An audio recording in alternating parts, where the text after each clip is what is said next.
Hello दोस्तों। एक ऐसा देवता के बारे में बात किया जा रहा है जो कि उनके बिना कुछ नहीं हो सकता है। तो शुरू करते हैं इस वीडियो को। कल्पना कीजिए, चलिए स्टार्ट एक करते ऐसा हैं। देवता जो हर घर में है, हर रसोई में है, हर मंदिर में है, हर चिता में है, जिसके बिना कोई विवाह नहीं होता, जिसके बिना कोई यज्ञ नहीं होता, जिसके बिना कोई संस्कार पूरा नहीं होता, जिसकी 7 जीभें हैं, जिसके 2 सिर हैं, जो एक साथ देवताओं को अमृत देता है और पितरों को भोजन पहुंचाता है। आपको लोग को पता है उनका नाम है अग्नि, देवताओं के दूत, यज्ञ की आत्मा, ब्रह्मांड की पहली लौ। अब कल्पना कीजिए, यही देवता एक दिन इतने डर गए कि भाग गए। देवताओं से नहीं, असुरों से नहीं, खुद अपने पाप के बोझ से। और उन्हें छुपना पड़ा डरे होंगे जंगल में, चलिए आगे समुद्र देखते हैं वीडियो में। और आखिर में अग्निदेव पत्थरों के अंदर। किन्हीं आज की इस यात्रा में आप जानेंगे अग्निदेव की वो कहानियां जो ग्रंथों में दबी रह गईं, वो सच जो आपकी रोज की जिंदगी से सीधे जुड़ता है। ये उस देवता की गाथा है जो जलाते हैं लेकिन शुद्ध करने के लिए, जो नष्ट करते हैं लेकिन मुक्त करने के लिए। तो बने हमारे पुराणों में, खासकर ऋग्वेद, अग्नि पुराण, महाभारत और विष्णु पुराण में अग्निदेव का वर्णन बार बार मिलता है। लेकिन एक बात जो सबसे पहले जाननी चाहिए वो ये है, ऋग्वेद जो दुनिया का सबसे पुराना ग्रंथ माना जाता है, उसका पहला मंत्र किसके लिए है? शिव के लिए? इंद्र के लिए? विष्णु के लिए? नहीं, ऋग्वेद का पहला मंत्र है अग्नि के लिए। अग्निमे पुरोहितं यज्ञस्य देवमृत्विजम्। यानी मैं अग्नि की स्तुति करता हूं जो यज्ञ के पुरोहित हैं, देव हैं। लाखों देवताओं में से पहला नाम अग्नि का, इसीलिए इन्हें कहते हैं प्रथम देव। ऋग्वेद में अग्निदेव को समर्पित 200 से ज्यादा सूक्त हैं। ये बताता है वैदिक काल में अग्नि का स्थान कितना ऊंचा था। अग्निदेव के जन्म की कहानी बड़ी अनोखी है। पुराणों में 3 जन्म की बात है। पहला जन्म आकाश में, बिजली के रूप में। जब बादल टकराते हैं और आसमान चमकता है, वो अग्नि का पहला रूप है। दूसरा जन्म वायु में, सूरज की रोशनी के रूप में। वो ताप जो सूरज से आता है और सारी दुनिया को जीवन देता है, वो भी अग्नि है। तीसरा जन्म धरती पर, जब इंसान 2 पत्थर रगड़ता है, वो आग जो निकलती है, वो अग्नि का तीसरा जन्म है। इसीलिए अग्नि को त्रिभव कहते हैं, तीनों लोकों में जन्म लेने वाले। एक देवता जो बिजली में है, सूरज में है और आपकी रसोई की आग में भी है। यही अग्नि की सबसे बड़ी विशेषता है। अग्निदेव का स्वरूप जितना सुंदर है उतना ही रहस्यमय भी। 2 सिर हैं उनके। एक सिर से वो देवताओं को अमृत देते हैं, दूसरे सिर से पितरों को भोजन पहुंचाते हैं। 7 जीभें हैं, काली, कराली, मनोजवा, सुलोहिता, सुधूम्रवर्णा, स्फुलिंगिनी और विश्वरुचि। लाल और सुनहरा शरीर जैसे सूर्यास्त की आग, और उनका वाहन है एक भेड़ा, पवित्रता का प्रतीक। अग्नि के माता पिता की बात करें तो सबसे प्रचलित मान्यता यह है कि इनके पिता ब्रह्मा जी हैं और इनकी पत्नी है देवी स्वाहा। स्वाहा वो देवी जिनके बिना कोई आहुति पूरी नहीं होती। तो आज भी जब हम हवन में आहुति डालते हैं तो कहते हैं स्वाहा। यही वो पल है जब देवी स्वाहा और अग्निदेव मिलकर आपकी प्रार्थना देवताओं तक पहुंचाते हैं। लेकिन दोस्तों, अग्निदेव का सबसे बड़ा काम क्या है? वो हैं देवताओं के दूत। हिंदू धर्म में यज्ञ सिर्फ आग जलाना नहीं है। यज्ञ एक संवाद सेतु है, इंसान और देवताओं के बीच एक सीधा माध्यम, और इस माध्यम के संचालक अग्निदेव हैं। जब आप हवन करते हैं और आहुति डालते हैं, घी, अन्न, जड़ी बूटियां, अग्नि उसे जलाते हैं और जो धुआं उठता है वो सीधे देवताओं तक जाता है। इंद्र को भोजन चाहिए, अग्नि देंगे। पितरों को श्राद्ध चाहिए, अग्नि पहुंचाएंगे। वरुण को आहुति चाहिए, अग्नि भेजेंगे। बिना अग्नि के देवता भूखे रह जाते। इसीलिए अग्नि को एक नाम और मिला, जातवेद। जातवेद का मतलब है सब कुछ जानने वाला। अग्नि को सब पता है, आपने क्या किया, आपने क्या सोचा। इसीलिए आग के सामने झूठ बोलना सबसे बड़ा पाप माना जाता है। विवाह में अग्नि को साक्षी क्यों बनाते हैं? क्योंकि अग्नि सब देखते हैं, सब जानते हैं और कभी भूलते नहीं। दोस्तों, एक सवाल है, क्या आग भी बीमार पड़ सकती है? क्या देवताओं का दूत जो तीनों लोकों की आहुतियां संभालता है वो कभी कमजोर पड़ सकता है? जवाब है हाँ, और यही हुआ था महाभारत के उस युग में। एक बार एक महाराजा ने यज्ञ किया, साधारण यज्ञ नहीं, 12 साल तक लगातार चलने वाला यज्ञ। 12 साल, हर पल आहुति, हर पल घी, हर पल अग्नि को भोग। देवता खुश थे, ऋषि खुश थे, लेकिन अग्नि थक गए। इतना घी, इतनी आहुतियां, इतने वर्षों तक बिना रुके। अग्नि की पाचन शक्ति जवाब दे गई।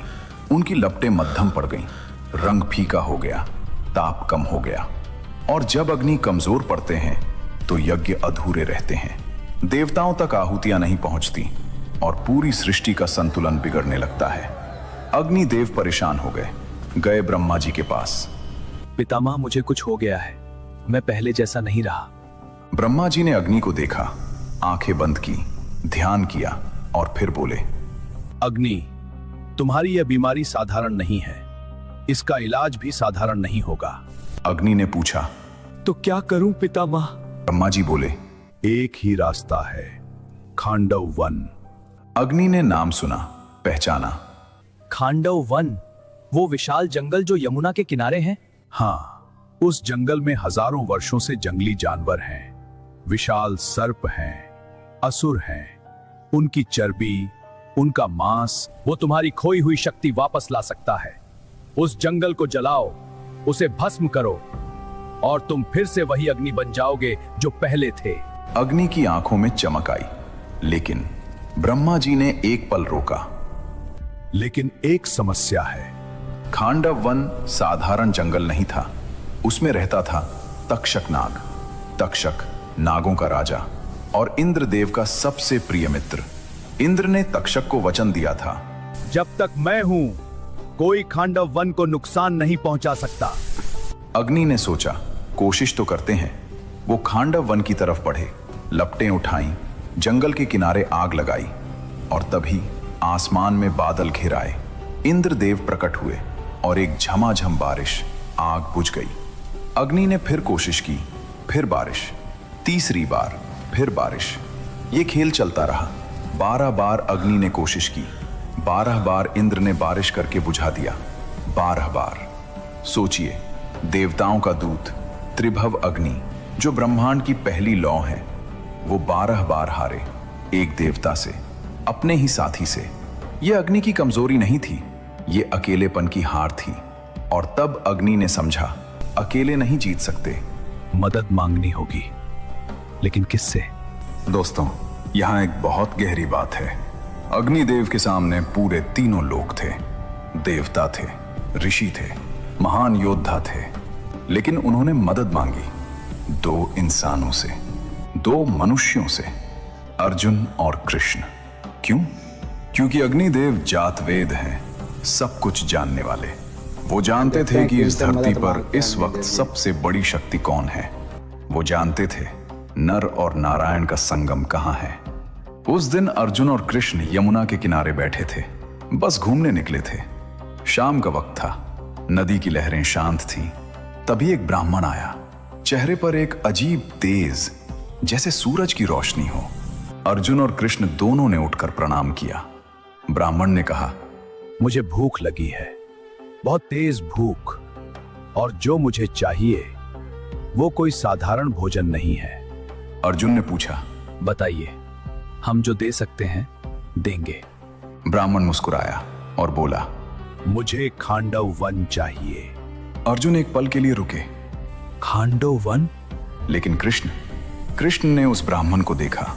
एक पल, बस एक पल, और उनके होठों पर वो मुस्कान आई, वो मुस्कान जो तब आती है जब वो सब समझ जाते हैं। कृष्ण ने धीरे से कहा, हम जानते हैं आप कौन हैं। ब्राह्मण का रूप टूटा।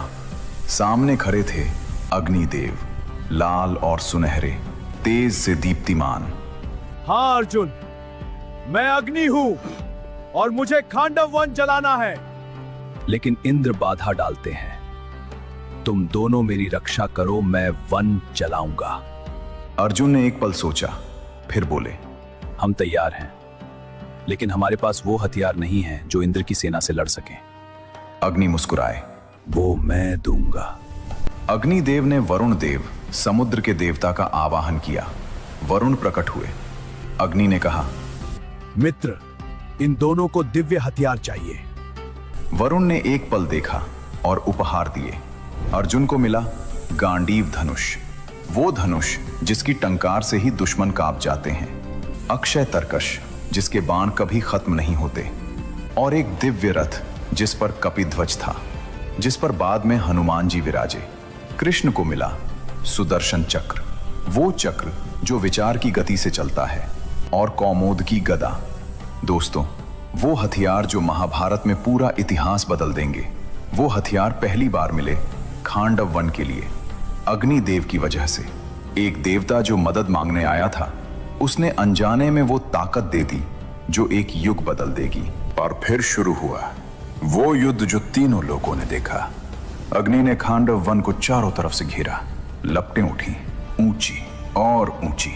जंगल के जानवर भागने लगे, लेकिन बाहर खड़े थे अर्जुन। जो भी निकलने की कोशिश करता, बाण। जो भी ऊपर उड़ता, बाण। चारों दिशाएं बंद। आसमान में बादल घिरे। इंद्र आए, गरज के साथ, बिजली के साथ, पूरी देव सेना के साथ। बारिश की धाराएं गिरने लगीं, लेकिन इस बार अर्जुन के बाण थे। हर बाण एक छत बन गया। बारिश की हर बूंद बाणों की दीवार से रुक गई। इंद्र ने और तेज बारिश की, अर्जुन ने और तेज बाण चलाए। कृष्ण का सुदर्शन चक्र आकाश में घूम रहा था, जो भी आए उसे रोकता था। इंद्र ने देव सेना भेजी, वो भी नहीं रोक पाई। इंद्र ने असुर सेना बुलाई, वो भी नहीं रोक पाई। और नीचे अग्नि धधक रहे थे, जैसे बरसों की भूख एक साथ जाग गई हो। लपटें इतनी ऊंची थीं कि आसमान लाल हो गया। खांडव वन जो हजारों वर्षों से था, घंटों में भस्म होने लगा। और तब इंद्र रुके।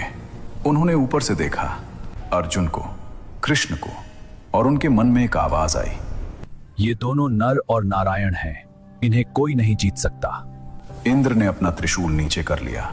बादल छट गए, बारिश रुक गई। इंद्र ने ऊपर से आवाज दी, चैनल अर्जुन, को like, Krishna, subscribe, comment and share तुम जरूर दोनों करें। ने आज वो कर दिखाया जो देवताओं के लिए भी कठिन था। और कमेंट मांगो बॉक्स जो में जरूर वरदान रखें, चाहो। लिखे अग्निदेव। अर्जुन ने मांगा और दिव्यास्त्र। कृष्ण ने मांगा अर्जुन की मित्रता हमेशा के लिए। और इस बारे में एक बात और, उस जंगल में केवल कुछ ही बचे। एक था मय दानव, एक महान शिल्पी, एक असुर। उसने अर्जुन से प्राण भिक्षा मांगी, अर्जुन ने बचा लिया। और उस मय दानव ने कृतज्ञता में बनाया इंद्रप्रस्थ की वो भव्य मय सभा। वो सभा जो इतनी अद्भुत थी कि दुर्योधन उसमें पानी को जमीन और जमीन को पानी समझ बैठा, और उसी अपमान से जन्म लिया महाभारत का बीज। जब खांडव वन जल गया, अग्नि तृप्त हो गए, लपटें फिर से तेज हुई, रंग वापस आया, शक्ति लौट आई। देवताओं का दूत फिर से वही बना जो पहले था। अग्नि ने अर्जुन और कृष्ण की तरफ देखा। मन में बहुत कुछ था, लेकिन कुछ बोले नहीं, क्योंकि अग्नि जानते थे जो एहसान दिल तक पहुंचे उसे शब्दों की जरूरत नहीं होती, बस एक नजर काफी थी। दोस्तों, एक कहानी है जो शायद आपने कभी नहीं सुनी। ये कहानी है उस वक्त की जब अग्निदेव गायब हो गए। देवताओं का दूत, यज्ञ की आत्मा, ब्रह्मांड की पहली लौ गायब। और उनके गायब होते ही पूरी सृष्टि में ठंड फैल गई। यज्ञ बंद हो गए, हवन नहीं हुए, देवताओं तक आहुतियां नहीं पहुंची, देवता भूखे रह गए। धरती पर इंसान परेशान हो गए, फसलें कम होने लगी। ये सब क्यों हुआ? इसकी शुरुआत हुई एक शाप से, महर्षि भृगु का शाप। एक ऐसा शाप जो अग्निदेव को मिला था, उनकी एक गलती की वजह से। और वो गलती क्या थी, ये समझने के लिए चलना होगा एक आश्रम में। उस रात जब अग्निदेव को रक्षक बनाया गया था और वो चूक गए।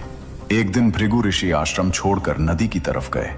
जाते जाते अग्निदेव से कहा, मेरी पत्नी पुलोमा का ध्यान रखना, मैं जल्द लौटूंगा। अग्नि ने सिर झुकाया, जैसी आज्ञा ऋषिवर। लेकिन दोस्तों, उसी वक्त उस आश्रम की तरफ आ रहा था एक राक्षस। उसका नाम भी था पुलोमा। ये वही राक्षस था जो बरसों पहले देवी पुलोमा से विवाह करना चाहता था, लेकिन देवी के पिता ने ठुकरा दिया था और देवी का विवाह भृगु ऋषि से हो गया। राक्षस वो अपमान कभी नहीं भूला। आज वो बदला लेने आया था। राक्षस आश्रम में घुसा, देवी पुलोमा को देखा, लेकिन वहां अग्निदेव मौजूद थे। राक्षस सीधे अग्नि के पास गया और बोला, अग्निदेव, आप सत्य के साक्षी हैं। बताइए, क्या यह स्त्री पहले मेरी होने वाली थी? अग्नि के मन में उस पल दो रास्ते थे। एक, सत्य बोलो, क्योंकि वो जात वेद है, झूठ बोलना उनके स्वभाव में नहीं। दूसरा, चुप रहो, क्योंकि भृगु ने रक्षा की जिम्मेदारी दी थी। अग्नि ने सत्य चुना, बोल दिया, हाँ, पहले विवाह की बात हुई थी, लेकिन धर्मता यह भृगु ऋषि की पत्नी है। राक्षस ने बस पहली बात सुनी, देवी पुलोमा को उठाया और जंगल की तरफ भाग गया। अग्नि रोक सकते थे, आग की दीवार बना सकते थे, लेकिन खड़े रहे, बस देखते रहे। देवी पुलोमा के गर्भ में जो शिशु था, उसका तेज इतना प्रचंड था कि वो गर्भ से ही बाहर आ गया। उस तेज से राक्षस भस्म हो गया। वो शिशु थे ऋषि च्यवन। थोड़ी देर बाद भृगु ऋषि लौटे। पत्नी रो रही थी, नवजात शिशु जमीन पर था। सारी बात पता चली। भृगु की आंखें लाल हो गईं। अग्नि, मैंने तुम्हें रक्षक बनाया था। अग्नि ने सफाई दी, मैंने सत्य बोला था। भृगु ने हाथ उठाया, चुप, सत्य से भी बड़ा धर्म होता है।